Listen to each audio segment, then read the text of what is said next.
Hey friends, welcome to Vlogmas day 20, what day is it today? 29. Oh god. Hi, hello. For today's video, I am taking a tag that my friend Hannah did as a collab with Tara Brooke here 2 days ago because I actually really liked the idea of the tag, and it is the celebrity and beauty influencer brand tag. I feel like Tara's come up with a ton of tags, so I'll leave a link to her channel and her video in the description down below.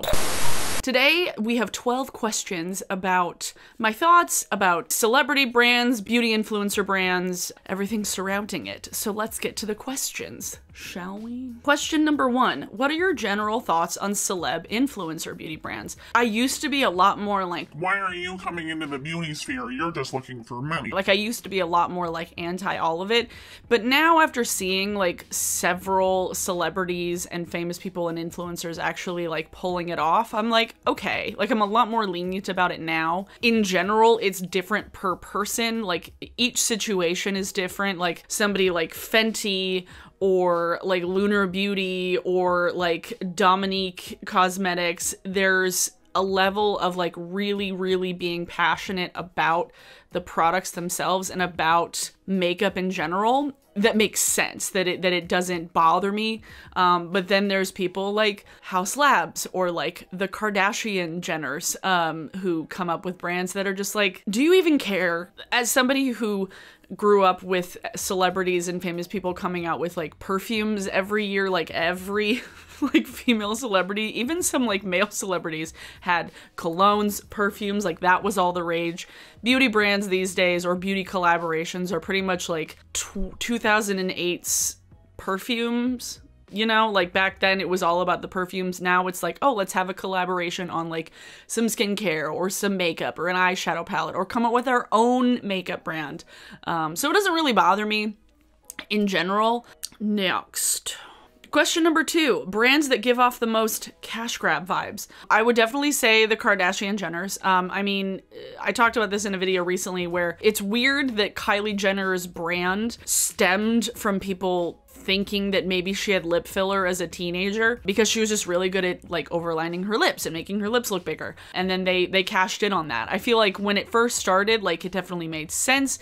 I didn't really have so much of a problem with it because it was like, yeah, people are speculating about this thing and people care so much about it. It was kind of weird that she was still a minor, like still like young, and they were doing that. But since then, it definitely feels like it's just gone on longer than it needed to be, and the products that they're coming out with are just not that inspiring. And even more so with like KKW, that was absolutely just like Kim trying to get part of Kylie's pie. Like that was absolutely just her being like, yeah, no, I can come out with a brand too. Kylie's has been so successful and I know so much about makeup because I've had other people put it on my face for years. So, yeah, KKW for sure. House Labs, I also think has been very much a cash grab because of the way that they launched it, because of the fact that it was partnered with Amazon, and because Amazon makes things very cheaply. I don't trust the quality of House Labs at all. And because when they did launch it, they launched it on Prime Day, that was very cash grabby, especially because you had Amazon employees striking at the time. They were striking for Prime Day.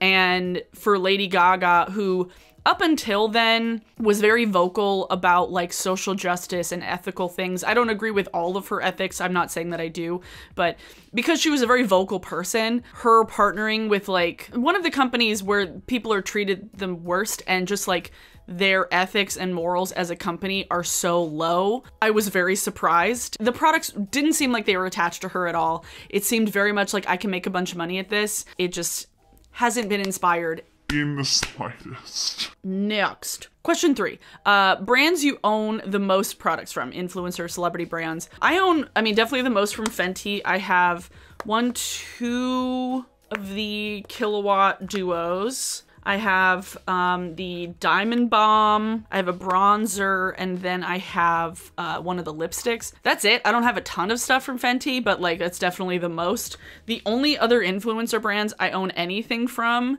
that are not like influencer collabs with other brands, like I have Midas products that are collabs, and like the Jackie Aina ABH thing. So I do have other products that were like collaborations with influencers from bigger brands, but the only other ones I have the Clown Blush from Likely Makeup, from It's Likely here on YouTube. I've been a fan of her for a long time, and this is a really great palette. And then I have the Lunar Beauty Eternal Eclipse palette, which is the first thing I've ever bought from Lunar Beauty, and I actually really, really enjoy it. So besides these two, the only other brand I have things from is Fenty. Question number 4, brand you haven't tried but still want to. I want to try M Cosmetics, which is Michelle Phan's brand. I definitely am very interested in the aesthetic, and Michelle Phan was like the first beauty guru that I ever started watching. Like Libby showed me her channel like a million years ago. But up until now, a lot of the products have been like cream based, which I'm not a huge fan of just cream products in general. So I'm going to be paying attention to M Cosmetics because I'm very interested in the products themselves. And then Huda Beauty, I'm not a huge fan of the complexion products in general because I feel like that it's a lot more fuller coverage than I prefer for complexion stuff. And I can't use fragrance on my face, like in foundation, like fragrance on my face just really doesn't work for my eczema. But I'm very interested in the eyeshadows. Like eyeshadow palettes, objectively, like from what I've seen in reviews and from what friends have told me, like the eyeshadow palettes are good. So I'm definitely like interested in Huda Beauty's eyeshadow palettes. Oh, and then Lisa Eldridge's lipsticks. I'm curious about. I almost bought some recently. Like I almost did, and I'm like, do I want them? Question number 4. Brand you would be willing to try if its owner wasn't so problematic. I mean, I've said this before, and I think you guys kind of get where I'm coming from. If Jeffree Star's products were not attached to Jeffree Star as a person, I would be very interested in them. I feel like the eyeshadow palettes that he put out with at the very beginning of the brand, not so much now. I feel like the eyeshadow palettes he puts out now are just like really boring and cash grabby and like uninspiring and stupid. But the palettes at the beginning, like the Beauty Killer and then the Androgyny palette, were both like objectively like pretty palettes. Like if it was from a different influencer or just like a random like non-influencer attached brand, I probably would have bought one of those palettes for sure. Brand with the most controversial launch. Oh, absolutely Jaclyn Hill. Absolutely Jaclyn Hill. Can you think of any other brand launch that was as dramatic and ridiculous and just a clusterfuck? The lipstick launch was so bad. Like it was so bad. Like hair, metal shards, plastic bits, completely hiding from the audience, lying to the audience. It was crazy how bad that launch was, how little people actually know about what happened now after the fact. Oh, absolutely. Like it's so bad. It was so bad. I don't trust her. I just don't trust her. I never watched her when she was first starting out. I just don't trust her. Question number 7, brand that wouldn't have seen the success it's had if it didn't have a famous face behind it. I feel like Makeup Geek, because it was very early YouTube, like Marlene Estelle and Makeup Geek as her like brand, like Makeup Geek was the name of her YouTube channel. Makeup Geek in and of itself was very kind of like basic stuff. It was like you could build your collection of a lot of Makeup Geek products like blush, eyeshadows, brushes. I feel like because Marlene Estelle was one of the OGs, she was able to have that sense of like knowledge and able to bring that expertise very early on. I feel like if Makeup Geek launched now the way that it did back then, I don't think it would be as successful as it was back in the day. And because Marlena was so big in the beauty sphere back in the day, and she was able to kind of use influencer marketing before like anybody else, sending Makeup Geek products and being able to collaborate and work with other influencers because that was the industry she came from. I think it worked really well for her back in the day, and I feel like if it wasn't for Marlena being an influencer, Makeup Geek would not still exist today, I think.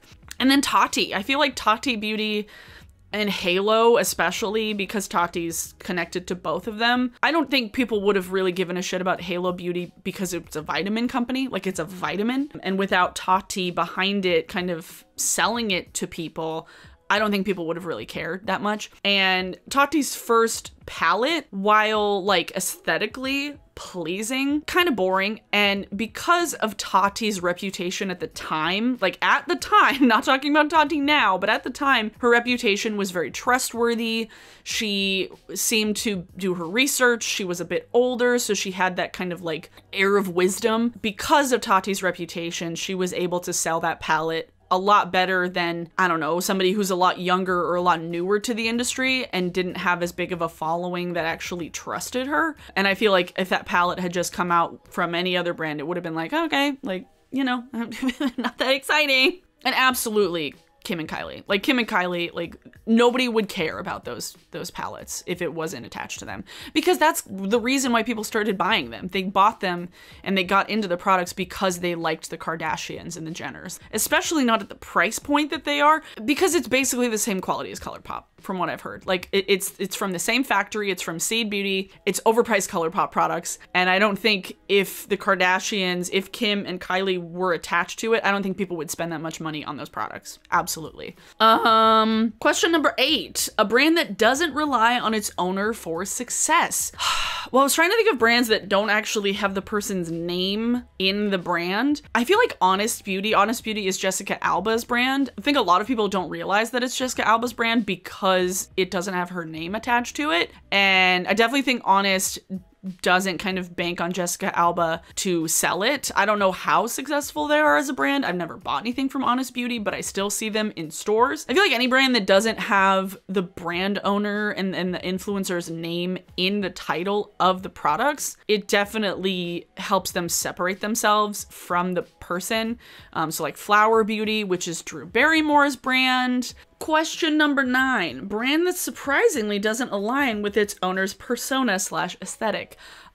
Definitely I would say Haus Labs. I think when everybody saw that Lady Gaga was coming out with a brand, they were not expecting what came with Haus Labs. I think they were expecting something to the level of like, oh, what would the woman who wore a meat dress put out? Like it wasn't this. It was kind of just boring, overpriced, uninspired, like stuff that Urban Decay maybe would have come out with like Urban Decay would have been cooler 12 years ago. I don't know, it just feels weird and I don't feel like that it matches Lady Gaga really at all. Question number 10, a brand that deserves more hype. Absolutely Likely Makeup. I know that Jordy hasn't come up with a ton of products, but the Clown Blush, and then they have the Fairy Blush, and then they have the really pretty eyelashes. I can't really wear any of the eyelashes because they're a bit longer than what work with my glasses, but I feel like the time and the like specialness that Jordy put into this brand really kind of comes out with the branding, with the colors. I really hope that Likely Makeup is able to do some more stuff in the next couple years, because I really do love this palette and I feel like it's a really good idea for a blush palette, like something that is so fun and bright and small, but you can use it as an eyeshadow palette at the same time. I love this palette. Question number 11, a brand that doesn't live up to the hype. Honestly, I don't know if I have anything to say to this one because I think all of these live up to the hype that they have. I can't really speak to the quality of other brands on personal use because I don't own anything else from other people. Honestly, I don't really have much of an opinion on this one because I don't know. Question number 12. Who is one celebrity and or influencer you'd love to see come out with their own beauty brand in the future? As far as celebrity goes, God, my mind just goes to musicians all the time. Like Miley Cyrus could come in and like do something cool. God, I feel like Alyssa Ashley could come out with like really beautiful like lip products and cheek products and would have like the best brand images. Oh my God, I could just imagine the branding, like promotional images that Alyssa could do just herself because she's become such a good photographer. Ooh, that could be fun. That could be pretty. So yeah, those are all 12 questions. Yeah, this was a fun little tag, just thinking about influencer brands, beauty blands. Says a lot about how I feel about some influencer brands. If you like this video, please give it a like. If you want to do this tag, please do it. I have a link to Tara's original tag in the description down below. If you're new here and would like to see more of me, please subscribe. That would be awesome and cool and fun. I am so close to 60,000 subscribers. Oh my God. I hope you guys are all staying safe, staying healthy. Wear your mask, wash your hands, and I will see you guys tomorrow. Bye!